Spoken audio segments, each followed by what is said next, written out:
The Joe Rogan Experience. When did things get weird? When did you realize, like at what point in time did you say, hey, this is not normal work? Like this doesn't even seem like it's from this planet. That, I can't tell you what day that occurred on because so much time has gone by, the days have kind of fused into one, and I can't separate the days. Was it a slow burn, or was there a moment of recognition? Well, the first inkling I had was when I came in.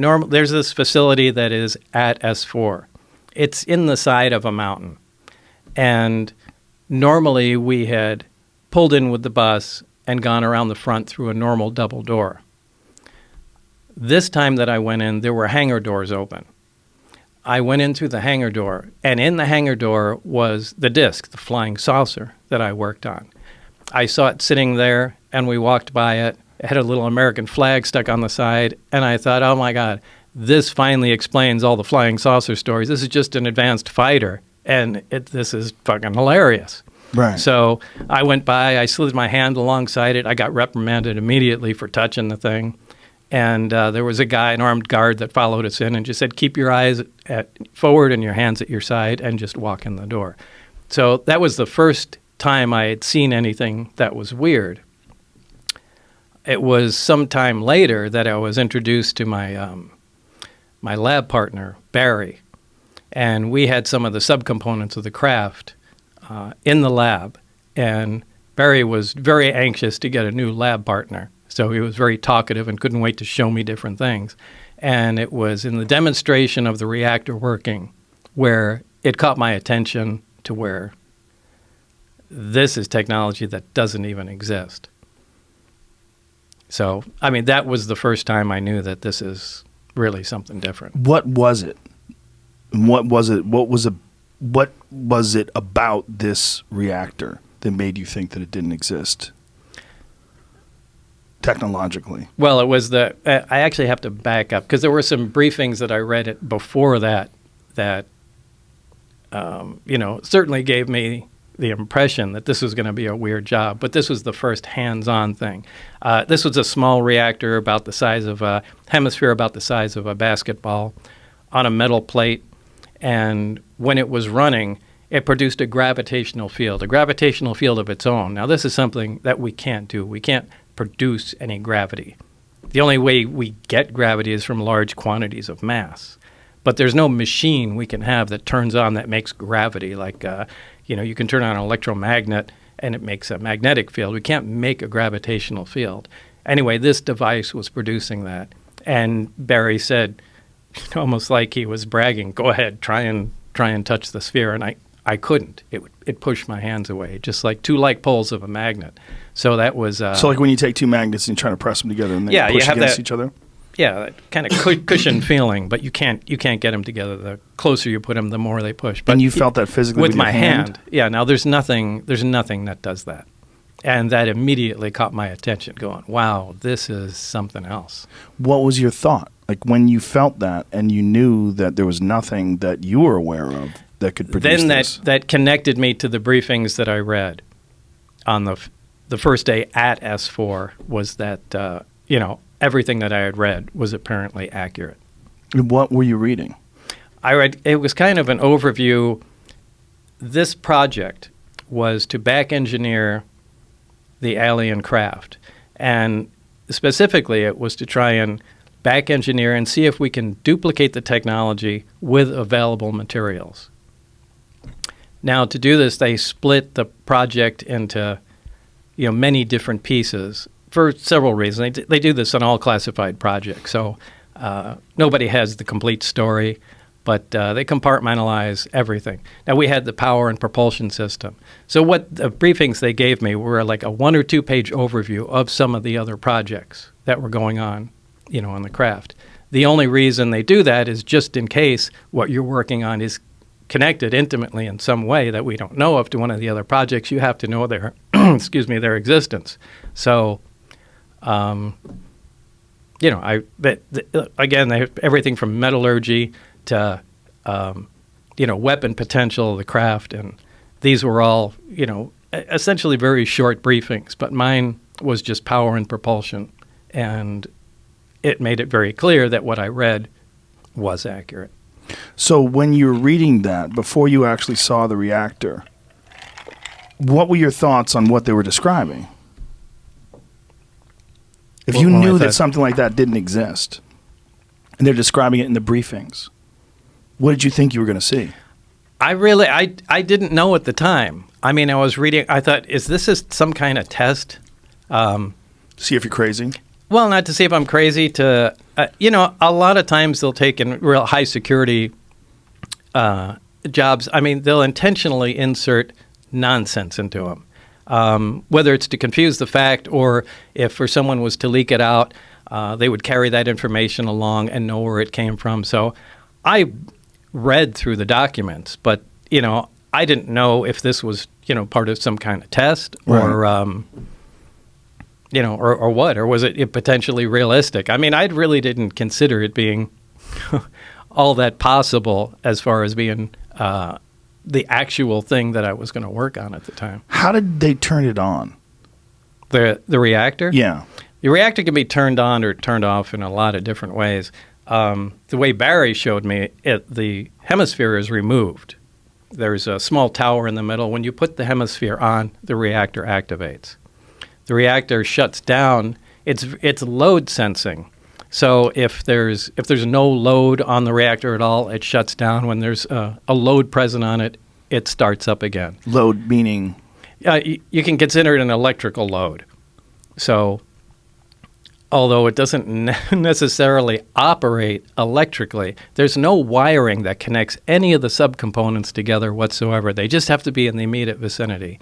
It is, but the stuff is borderline magic, and that's essentially where we left it, when I left the project. So there was no progress made? There was some progress. I mean, we did identify, at least we think, some processes and had a rough idea, we think, of what was going on. But I think this is a problem that they've had for a long time. And, I was replacing somebody that Barry worked with prior to me. And I think there was some horrific accident that I didn't have a whole lot of information on, but, Barry alluded to that. A horrific accident, like where someone died, or? Yeah, where somebody died. Because they were trying to tamper with things or figure out how something worked? Yeah, the reactor in particular. But yet he let you touch it. Yeah, I think what they were trying to do was cut into one.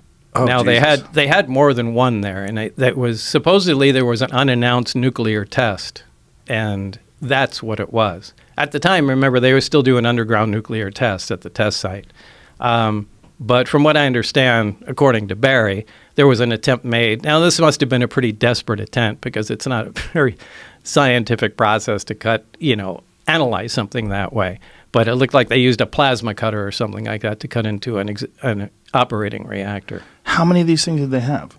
They had nine craft altogether. I only got hands-on with one of them, so I can't really say how the others operated. Did you see the other ones? Yeah. At one time, and only one time, the bay doors that between the hangars were all open, and I could see all the way through.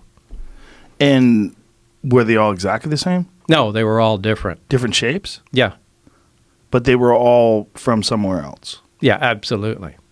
Now, did anyone make any attempt to explain or to tell you where they came from? No.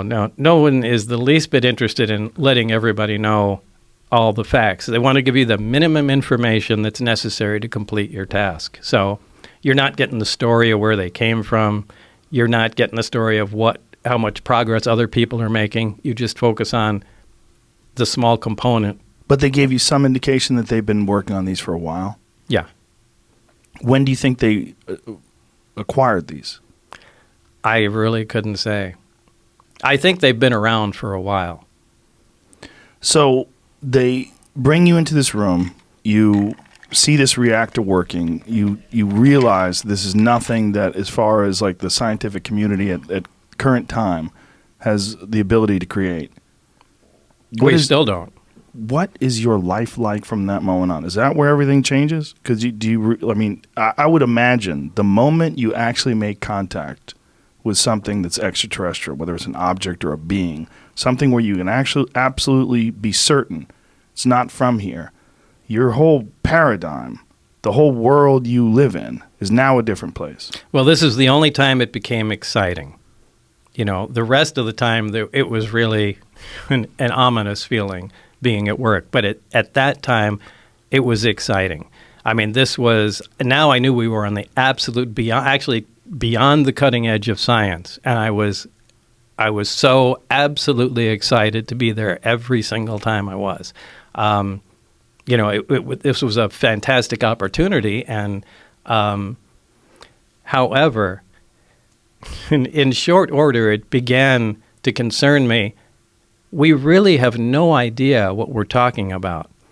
And the excitement kind of turned to dread at some point, because the amount of power we're dealing with is astronomical. I mean, to affect gravity, to produce the effects like this equipment does, takes huge amounts of power. And I've given the example before of, taking a small portable nuclear reactor and, putting it back into Victorian times, with the scientists of the time, and just dropping it in a room. And they come and look at it and see that it's producing power and wonder how it works. So they start taking it apart. And as soon as they get some of the shielding off, the people are going to drop dead because of the radiation inside. Now, the people have no idea that radiation even exists back then. But anybody that comes in to check on them will also drop dead. And, there's no reason that exact scenario couldn't happen with what we're dealing with. We have no idea how the physics operate within this thing. The power levels are, like I said, astronomical. Like, it's incredibly dangerous to tinker with something like that. And, in some respects, we were guinea pigs, just try to find out how to make this thing. So they had a series, as far as you surmised, they had a series of different scientists try to back engineer this thing, try to figure out what this thing was, and they would bring in new people and let's throw Bob at it. Yeah. And I don't know how many, but I knew there was certainly one before me, and I knew he died during the analysis of the reactor itself. And you don't know how many have worked on it, and no one gave any This could have been indication. there for 50 years. It could have been there for 5 years. When they're giving you instructions, what are they saying? Like, when they're giving you direction, they're showing you all this stuff. Like, what are they saying? What are they asking of you? Well, essentially what they ask is what I said. We are just to gather as much information as possible, find out how it operates, and see if we can duplicate it. But they never told you where it was from. They never let you ask questions about where it's from. Well, if the information I read in the briefings was accurate, now what I do have to say is the information that pertained directly to the reactor was accurate. What I read did jive with reality. In terms of how? In terms of how it was made, what we saw, how it operated, the materials, how it, turned on, and what was discovered about it. I'm sorry, the migraine is really making it hard for me to think here. Sorry, no, we talked that before the podcast. You tell everybody Bob was getting a migraine. I know you're very stressed out by this, which is one of the reasons why I appreciate you doing this. Where was I already? We were talking about right, the way you explained it. And so there was some paperwork that indicated that this was from the Zeta Reticuli star system. Now, how they obtained that, I haven't the slightest idea. But it wasn't just from the Zeta Reticuli star system. It was what they called ZR3. So it was a third planet in that star system. So there was no other information about it other than that's supposedly where the craft came from. Now, is that true? I don't know. I have no way of verifying that. But that was printed in the same materials that referenced the reactor. Now, I looked that stuff up when I went home. And Zeta Reticuli is a binary star, two stars that orbit one another. And it's only visible in the southern hemisphere, and it's about 30-some-odd light years away. So that's literally all the information I have about that. I don't know how they found out it came from there. And you also probably have some suspicions that they give you some disinformation like you were talking about before, where they would... Yeah. Yeah, I mean, if you ever decided to talk about this, they added a bunch of nonsense to make whatever is factual look ridiculous.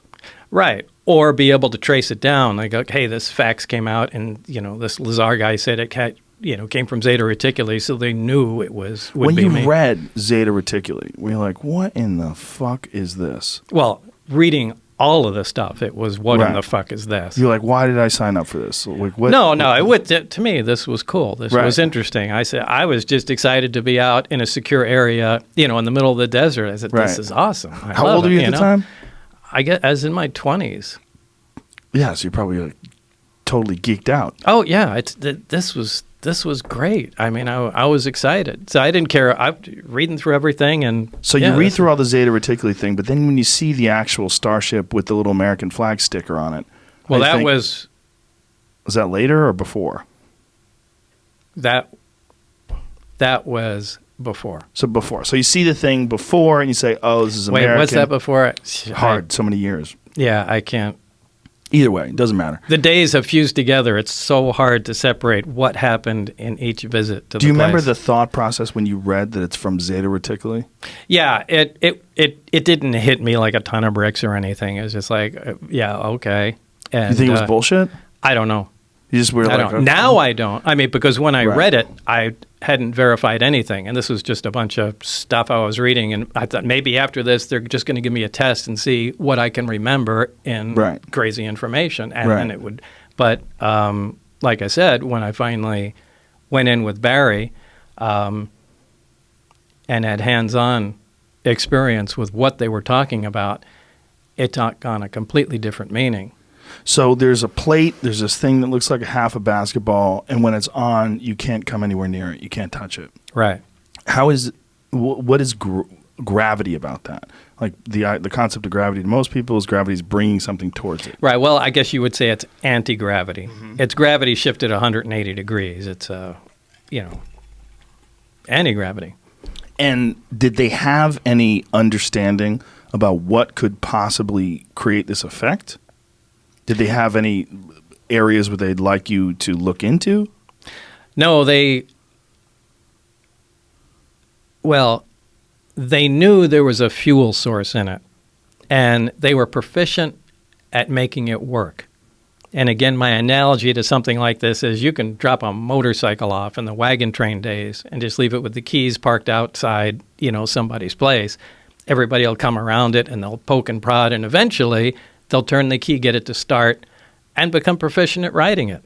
Yeah. But they won't be able to understand what the hell's going on. They won't be able to make the plastic fender, much less anything else. And I think that's exactly the state we were at.